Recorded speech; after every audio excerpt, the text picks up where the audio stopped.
Olá pessoal, tudo bom? Vamos então dar uma conferida aí no que aconteceu nos leilões na semana passada. Uma semaninha mais curta, mas mesmo assim nós tivemos leilões terça e quarta-feira. O Tesouro antecipou o leilão de quinta para quarta, feriado de Corpus Christi. E nós temos aí bons resultados para dar uma conferida. Esse mês ainda de junho sai o próximo trimestre de leilões. Então nós vamos ter não só as datas, bem como os papéis ofertados e talvez haja modificações, principalmente nos vencimentos de prefixados. E aí vai ser uma coisa bem interessante também que a gente vai trazer para vocês. Bom, NTNB, Tesouro IPCA com juros semestrais. Aqui nós observamos, vamos ver aquela ideia, né, que foi tão alardeada aí por alguns gestores de investir na parte intermediária da curva, que tem um racional muito bom por trás, diga-se de passagem. Mas o que nós estamos vendo? Da metade de maio para cá, eles estão dando uma modificada, uma diversificada nessa estratégia, inserindo prazo curto. A gente viu pelo alto volume de vendas da NTNB 24 no leilão passado e agora o 26 vendendo aí 5 bilhões de reais, que é um volume bom, muito bom. 1.250.000 papéis ofertados e todos eles vendidos. Isso aqui é curto prazo, gente. Isso aqui é curto prazo, em torno de 5 anos. Agora sim, a parte intermediária da curva, 2030, o volume aí um pouco menor, 500 mil papéis que foram ofertados e vendidos, e 2 bilhões e meio de reais no prazo intermediário. Quer dizer, 5 bi no curto e 2,5 no prazo intermediário.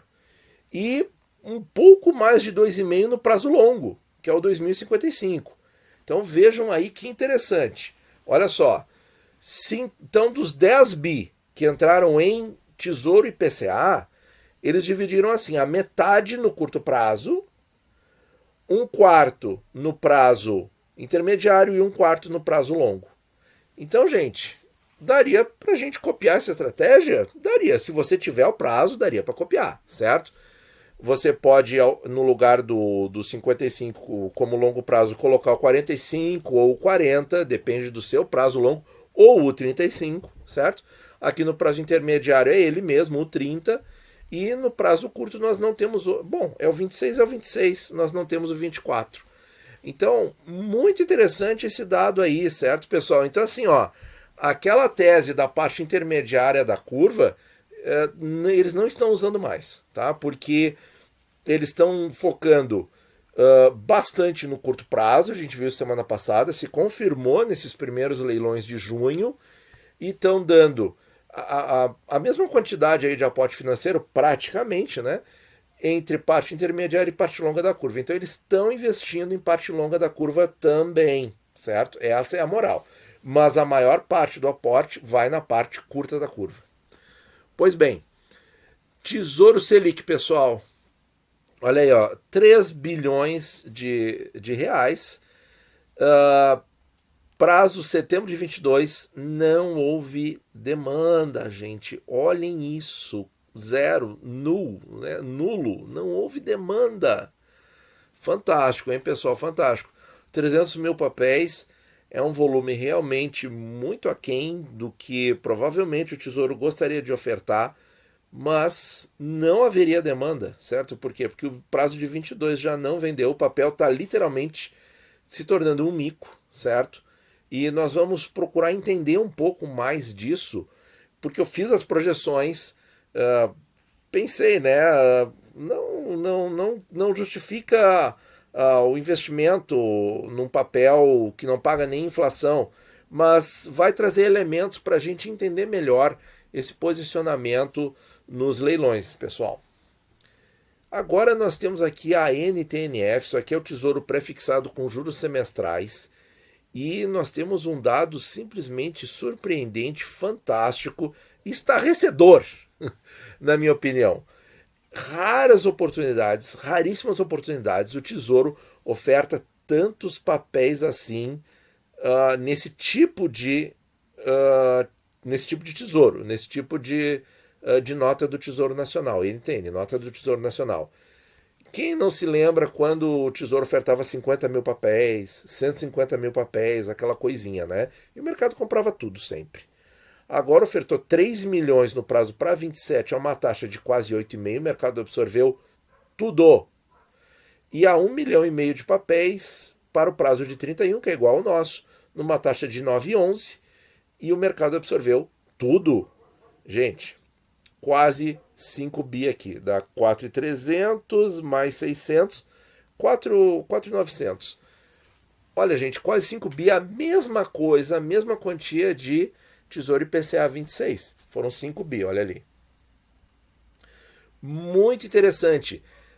Esse volume com certeza é o maior do ano e eu não me lembro de um volume tão expressivo assim em 2020 nem em 2019 nesse tipo de papel, mas eu não conferi ainda, tá? Para dizer certinho para vocês.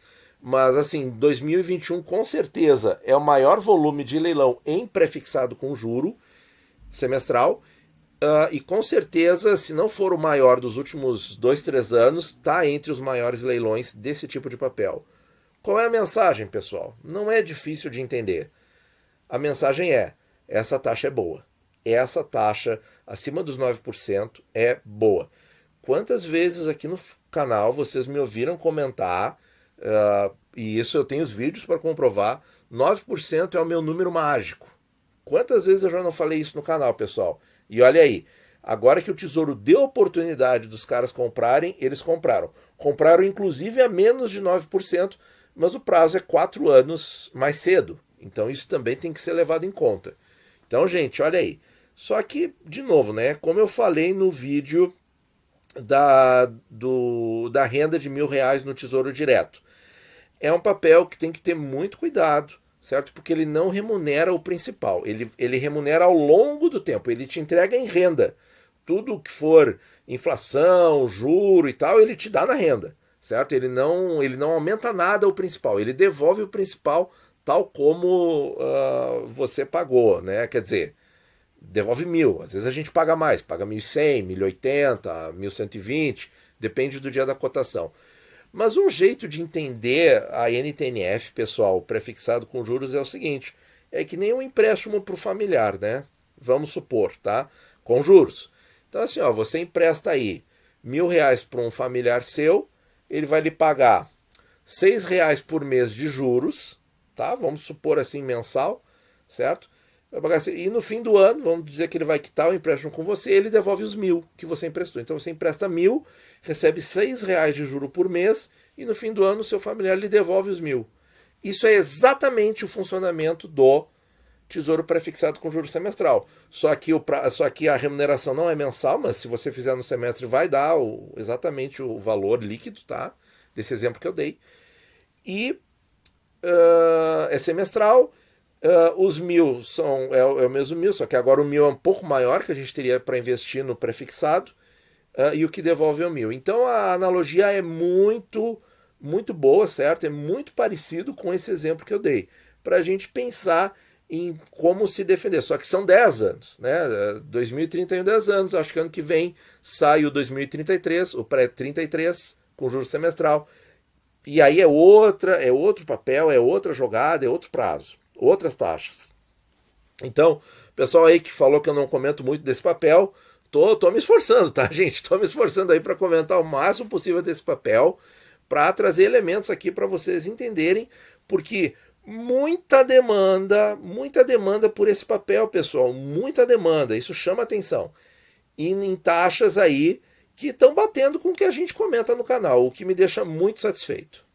Tesouro prefixado comum, pessoal. Olha só, 1º de janeiro de 22, 5,13. Aqui é um sucesso sempre.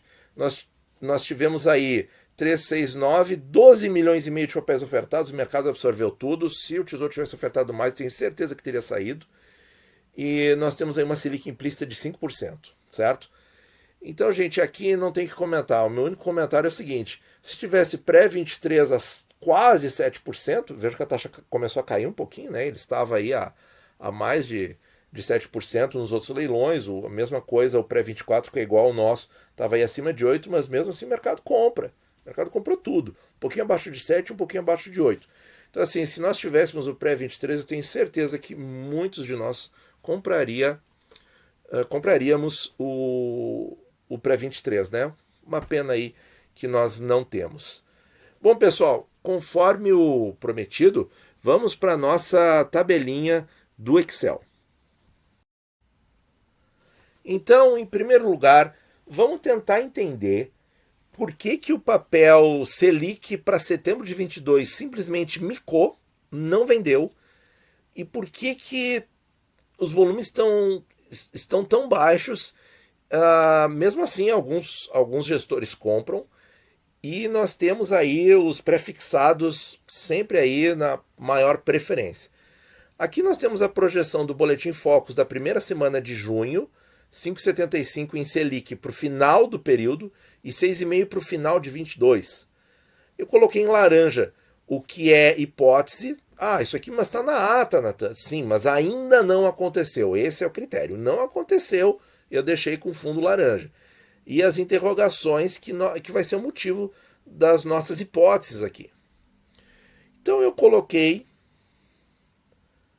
aqui no cenário 1, como é que ficaria a média do Tesouro Selic a partir do dia 20 de janeiro, certo? Antes do dia 20 de janeiro era 2% também. Então não muda muita coisa, puxa um pouquinho para baixo.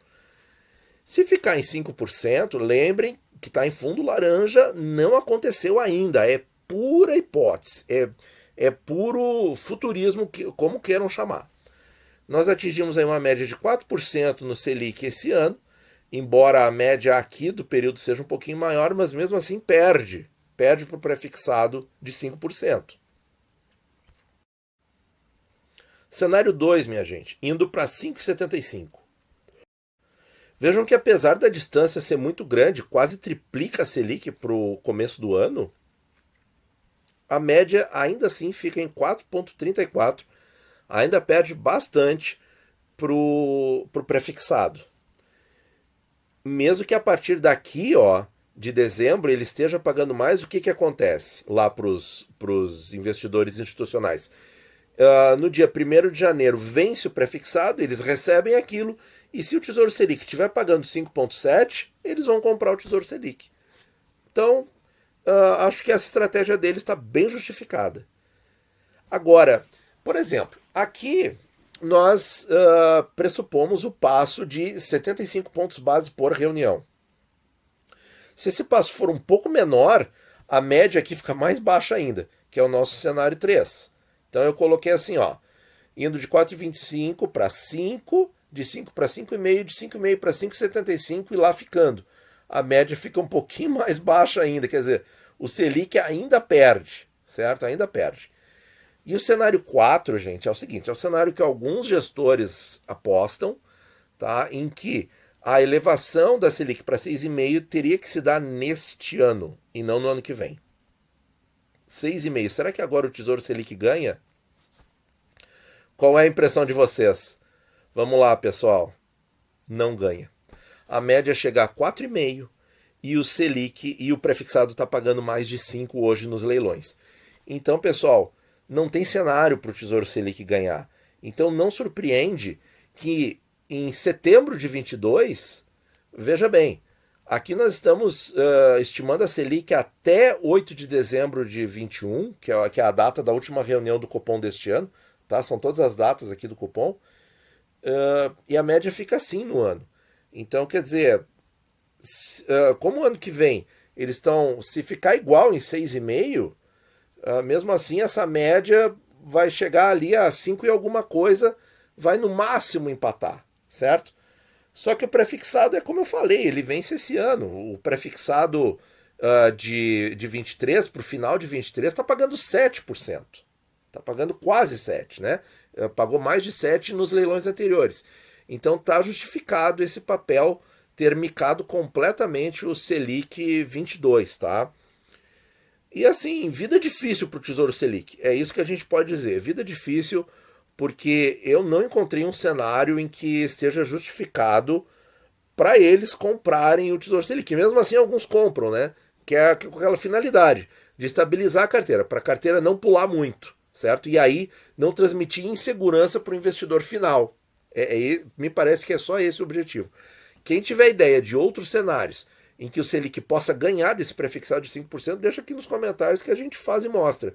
Mas tô achando difícil, gente. Tô achando muito difícil. 4 cenários aí, tá? E inclusive um até antecipando um pouco a hipótese do Boletim Focus, que é 6,5 para 22. Então, gente, não temos boas perspectivas aí para o nosso amigo aí, o Tesouro Selic, tá? Bom, vamos ver aqui, então, o consolidado de junho, gente.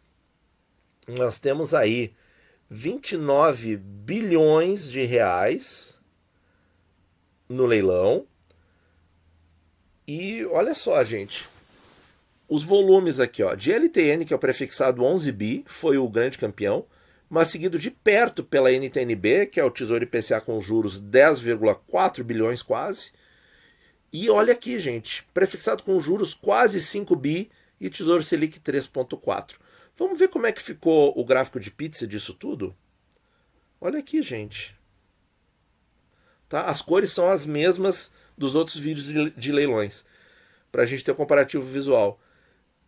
Tá uma distribuição bem equitativa e chama a atenção muito o Selic lá como patinho feio, lá no fim, com a menor das preferências, perdendo até para o prefixado com juros, que sempre era só um risquinho aqui no gráfico. Vamos ver, isso aqui é junho, semana 1. Vamos ver o consolidado de maio? Consolidado de maio, olha aí, ó, isso aqui é o somatório do mês de maio.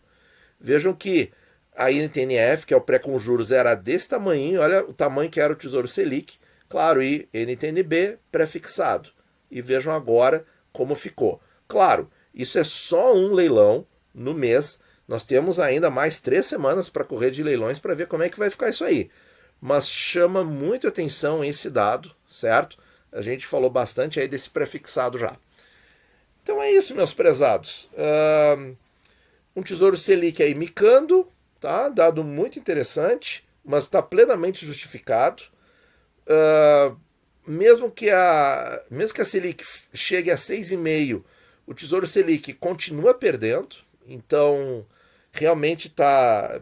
E eu acho que ele perde, inclusive, para os dois prefixados. Tanto porque vencerá em janeiro de 22, quanto que venceria em janeiro de 23. A não ser que haja algum outro estresse ou que a inflação fique muito resistente e o cupom tenha que aumentar a Selic além dos 6,5, o que eu acho bem difícil. E como ainda pairam dúvidas sobre o real ponto aonde o cupom vai parar de aumentar a Selic, tem alguns gestores que estão achando que vai parar antes, então fica mais difícil ainda a vida do Tesouro Selic, né, pessoal? Então tá aí, espero que vocês tenham gostado dessas informações. Me chama a atenção também a alocação que eles fizeram de NTNBs. Então aquela ideia de investir na parte intermediária, eles já estão abandonando um pouco. Eles estão investindo mais na parte curta e colocando um pouquinho mais na parte longa. Tá bom, pessoal? Muito obrigado por ouvir e bons investimentos a todos.